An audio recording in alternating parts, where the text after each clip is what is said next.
ভারতে চিকিৎসক মৌমিতা হত্যার প্রতিবাদে বরিশালে বিক্ষোভ মিছিল ও মানববন্ধন অনুষ্ঠিত হয়েছে। বরিশাল শেরেবাংলা মেডিকেল কলেজ হাসপাতালের সামনে বিক্ষোভ মিছিল করে শিক্ষার্থীরা।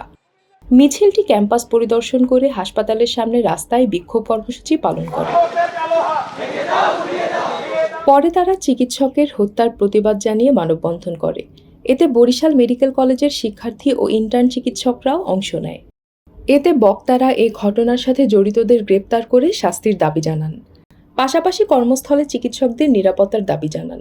আমাদের দাবি হচ্ছে, আমরা জানি মৌমিতা দেবনাথকে প্রথমে রেপ এবং এরপরে অত্যন্ত নৃশংসভাবে হত্যা করা হয়েছে এবং এর পরিপ্রেক্ষিতে পরবর্তীতে দেখা গেছে তার হত্যার বিচার না করে তাকে আত্মহত্যা হিসেবে দেখানোর চেষ্টা করা হয়েছে। তো আমরা আজকে এই মানববন্ধন করছি যাতে মৌমিতা থেকে শুরু করে যেই মানুষগুলো বা যেই মেয়েগুলো এই ধরনের অত্যাচারের শিকার হয়েছে তারা যাতে সুষ্ঠু বিচার পায়। আমরা এখানে ডাক্তার মৌমিতা দেবনাথের যে ব্যাপারগুলো নিয়ে এখানে দাঁড়িয়েছি, যে এখানে তাকে হসপিটালের ভিতরে ধর্ষণ, পরে হত্যা, তারপরে এটাকে আত্মহত্যা হিসেবে চালিয়ে দেওয়ার চেষ্টা করেছে, যেটা আমাদের সকলের জন্যই খুবই লজ্জাজনক একটা ব্যাপার। এখানে শুধু আমরা ডক্টর মৌমিতা দেবনাথ নয়, এখানে অনেক মেয়ে এখানে অনেক কিছু শিকার হচ্ছে।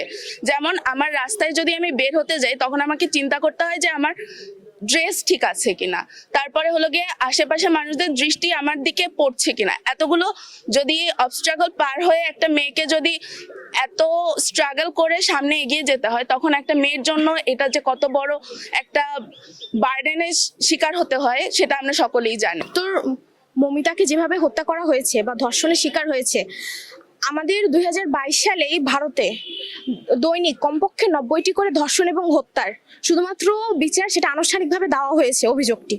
আমরা কি চিন্তা করতে পারি এটার আসল চিত্রটা কত বেশি বড়? যদি আজকে মৌমিতা হত্যার বিচার না হয়, প্রত্যেকটি ঘরে ঘরে কারো মা বোন কি নিরাপদ?